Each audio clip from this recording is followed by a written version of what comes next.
Hello everyone, and welcome to today's overview of Tu BiShvat.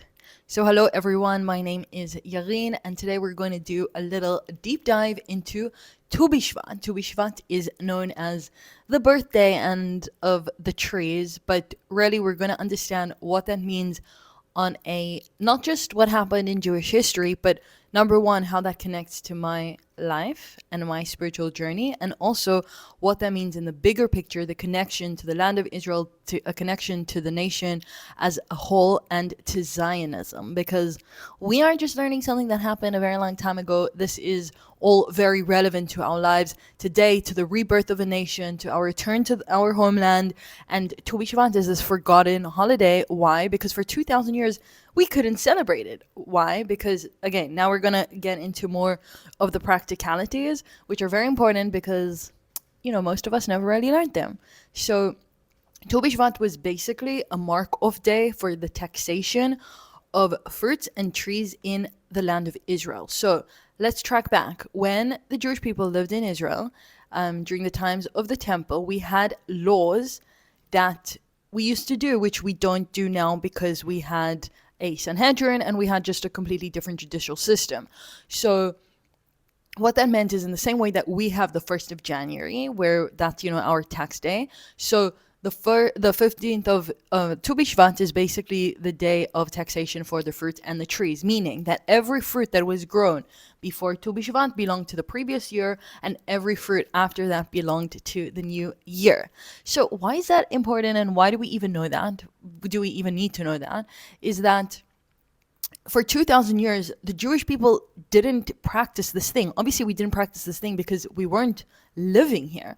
So for all of this time, it was kind of like a dead holiday. Like, it was like, okay, cool. Well, that was, one of the 4 New Years that I spoke about in my previous video. It was one of the 4 New Years in the Jewish calendar. And well, now we can't do it. So what did we do?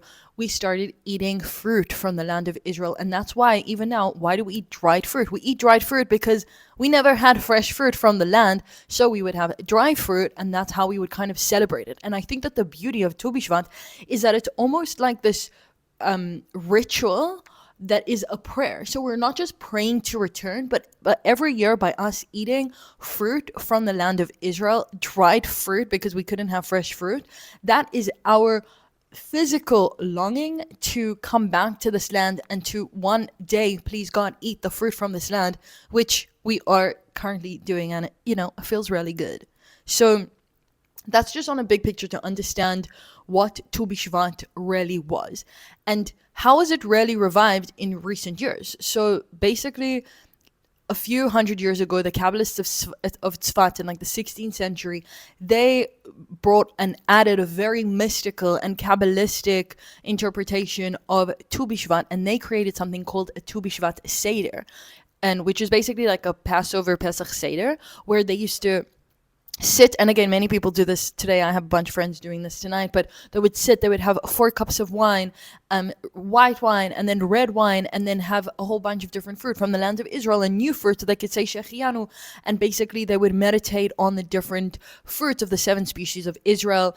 Also, each one of them would have a deeper spiritual meaning. So there's like fruit with the peel, and fruit without the peel, and fruit with one seed, and fruit with many seeds. So everything has this like very spiritual and deep Kabbalistic meaning. So people still do that, and you can find a guide on how to do that online. My teacher, Sarah Yehudit Schneider, speaks about it a lot.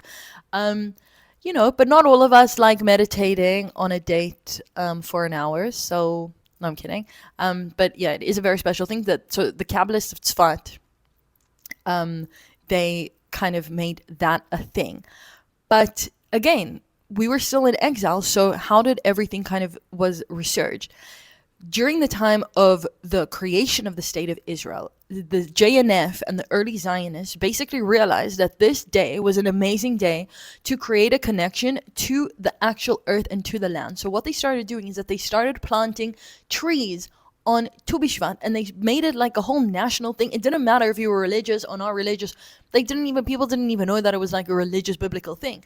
They were just like, cool, Tu BiShvat, amazing day where we're going to plant trees, and that's what they did. And today, Israel has over, I think it's like 250 million trees, 2.5 to a lot of trees, and Basically, we are the one of the only countries in the world that, because of deforestation, over a century, have more trees than we did 1 century ago.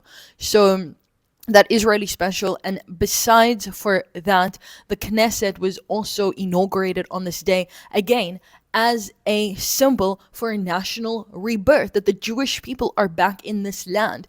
The Judaism in general is a land-based faith.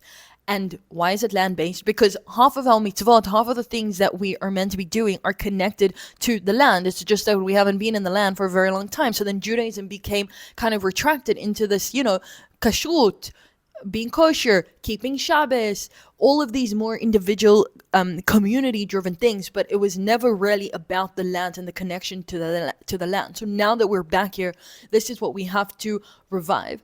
And I don't know if I mentioned, but the Knesset was actually inaugurated on Tu BiShvat in 1949.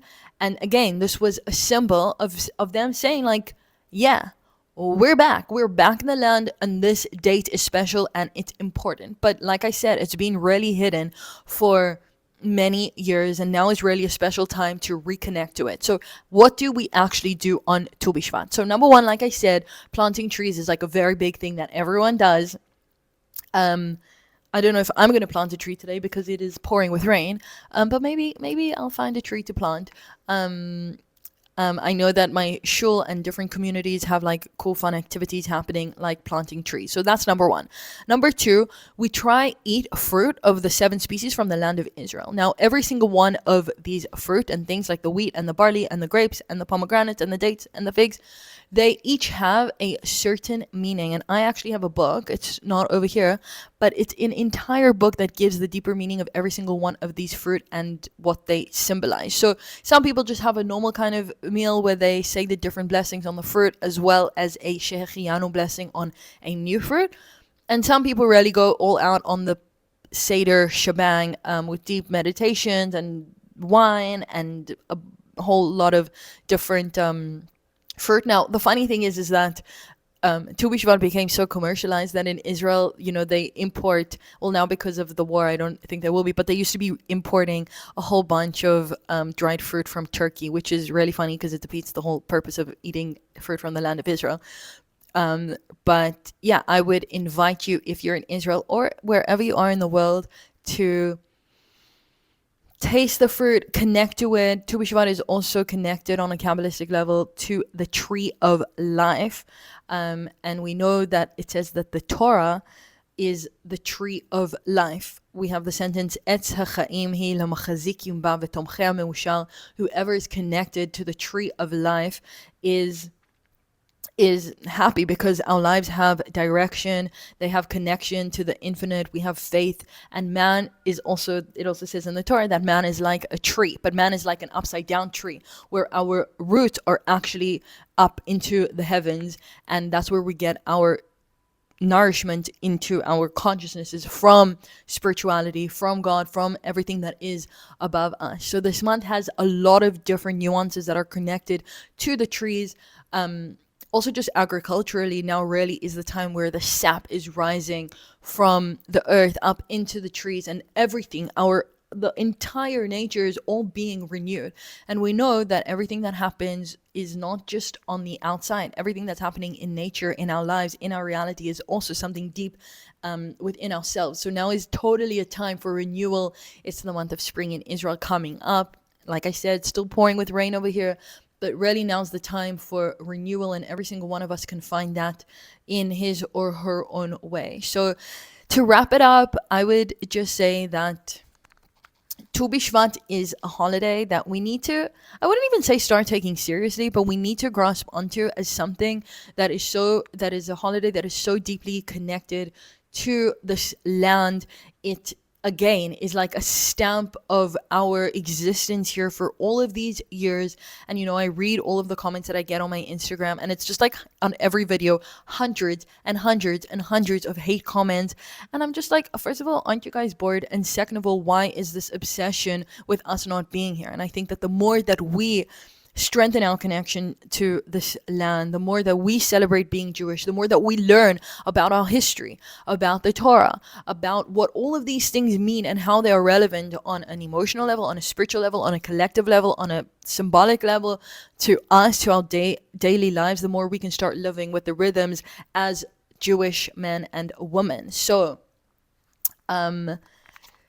happy Tu BiShvat. Please subscribe, follow, do whatever you need to do. This is a new channel, and I want to be growing and spreading these beautiful ideas to all the Jews that want to hear it. So sending you love, happy Tu BiShvat, and we'll see you soon.